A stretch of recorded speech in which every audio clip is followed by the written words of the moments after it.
हरियाणा में लोकसभा चुनाव में जाट एससी वोट बैंक के गठजोड़ ने बीजेपी में खलबली मचा दी है। इसी वजह से बीजेपी न केवल अंबाला और सिरसा की रिजर्व लोकसभा सीट हार गई, बल्कि राव इंद्रजीत जैसे दिग्गज भी कड़े मुकाबले में फंस गए।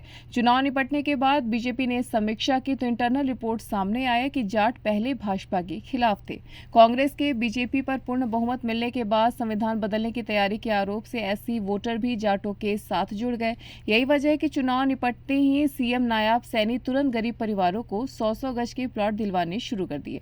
वहीं अब दीपेंद्र हुड्डा के रोहतक से लोकसभा चुनाव जीतने के बाद खाली हुई लोकसभा सीट पर भी किसी ऐसी चेहरा को उतारा जा सकता है। लोकसभा चुनाव में भाजपा को 5 ही लोकसभा सीटों पर जीत मिली। 5 पर भाजपा के उम्मीदवार हार गए। किसान आंदोलन और गैर जाट पॉलिटिक्स की वजह से जाट कम्युनिटी पहले ही भाजपा से दूर है, जिसका असर रोहतक जैसी सीट पर देखने को मिला, जहां दीपेंद्र हुड्डा 3 लाख से ज्यादा वोटों से जीते। सोनीपत में भी कांग्रेस के सतपाल ब्रह्मचारी जाटों के एकतरफा होने से जीत गए। अंबाला की रिजर्व सीट पर सांसद रतन लाल कटारिया के निधन के बाद बंतो कटारिया को उतारने का भावनात्मक कार्ड भी नहीं चला। सिरसा में मौजूदा सांसद सुनीता दुग्गल को हटा अशोक तंवर को लाने का दाव भी फेल हो गया।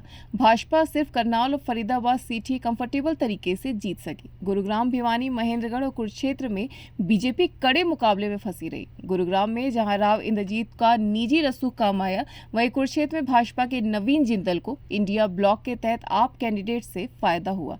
आपके सुशील गुप्ता को कांग्रेस का समर्थन मिला था, लेकिन चुनाव निशान कांग्रेस का पंजा नहीं बल्कि आपका झाड़ू था। भिवानी महेंद्रगढ़ में भाजपा ने जाट उम्मीदवार चौधरी धर्मवीर को उतारा था, इसलिए वे यह एक हद तक जाटों के भाजपा का एक तरफा विरोध को थामने में कामयाब रहे, जिसकी वजह से चुनाव जीतने में कामयाब रहे।